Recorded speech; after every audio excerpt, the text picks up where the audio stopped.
let's start with the realization that us Toku fans are eating well this week. From Ultraman Decker episode 24, from Gates 18, and to Donbrothers 44. Last week we had Shin Ultraman.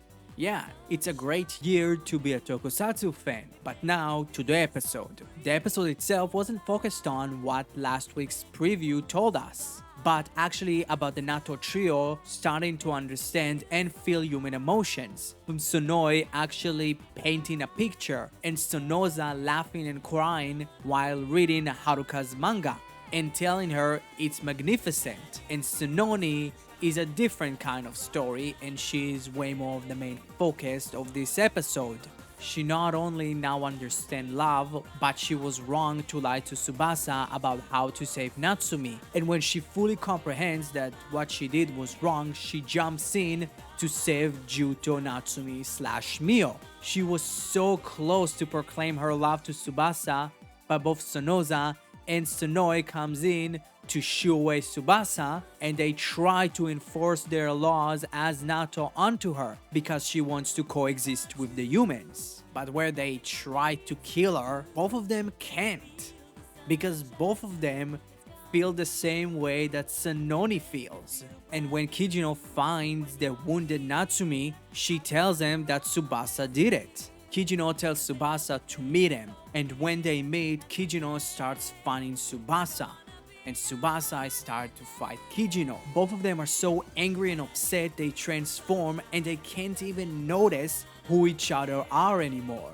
And before Kijino can actually kill Tsubasa, the Noni takes another blow to save him, and sadly, she dies from it. And after the Donbrothers are finished with the fight against the Itotsuki, Tsubasa is comforting the dying Sononi. And here comes Black Kaito, where he probably proposed to him that he can use his points to resurrect the dying Sononi. And he uses all of his points to save and resurrect Sononi. But they go their separate ways, because how much Tsubasa is Sononi's dream, Tsubasa has a different one. Everything about the Nato trios in this episode was absolutely amazing. I really felt that the trio actually evolved as characters, and seeing them finally understand and semi-feel human emotions is something that I expected, because I didn't really saw them as the bad guys of the show. I saw them way more as the third party to the Donbrothers being the good, the Juto and the Itotsuki being the bad. They were in the middle, but I didn't expect it to have this much of an emotional connection to those characters. And seeing the small little things of Sonoi actually being able to paint, and Sonoza actually really liking Haruka's mangas, and specifically the entire thing with Sononi and Tsubasa was absolutely incredible. If there wasn't anything around this episode, it would still be my favorite episode of this season. But there is more. Taro is acting unusual for himself, from wanting to visit Jiro's hometown and asking if Juto Natsumi was lying to him and actually trying to help her. And when she said that she understands humans better than him, he pulled his face.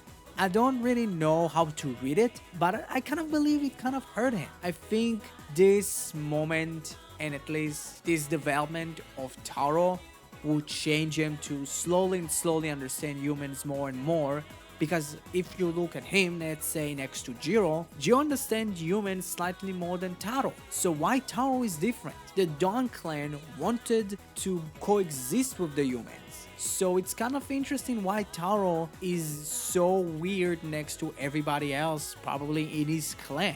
If I already mentioned Jiro, let's talk about him. There isn't a lot except for him leaving his hometown for a bit, but when he shows a picture of him and Rumi to Kijino, Kijino doesn't see her. What does it all mean? Is Rumi the penguin Juto?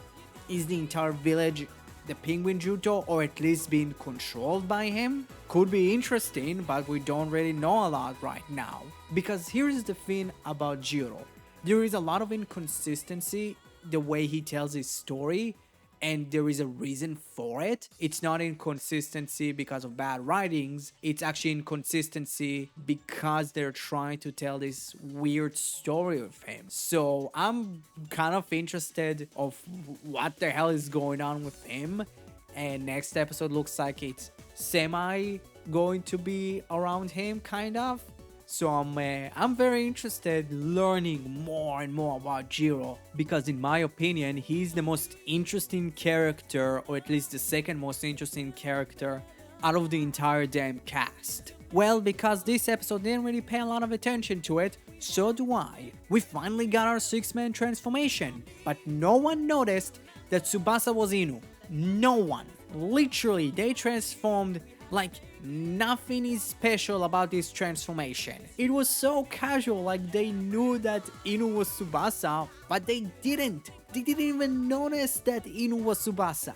And in the end, when they did the big old discovery scene, it was played out to a damn laugh. It was a gag scene with Haruka understanding that Tsubasa is Inu. What the hell are you, Donbrothers? I love you, Takeshi Inoue. Can you stay for King Oger? So yeah, this episode was probably my favorite of the entire damn season. I hope that somehow they can live up to this. Next episode looks like it's going to be Jiro based mainly, because it's going to be Taro, Tsubasa, and Jiro coming back to Jiro's hometown. Maybe we're going to discover a few things. Maybe slightly more about the Penguin Juto, and Sanoshi returns next week with 2 new Natos, Sano Go and Sano Roko.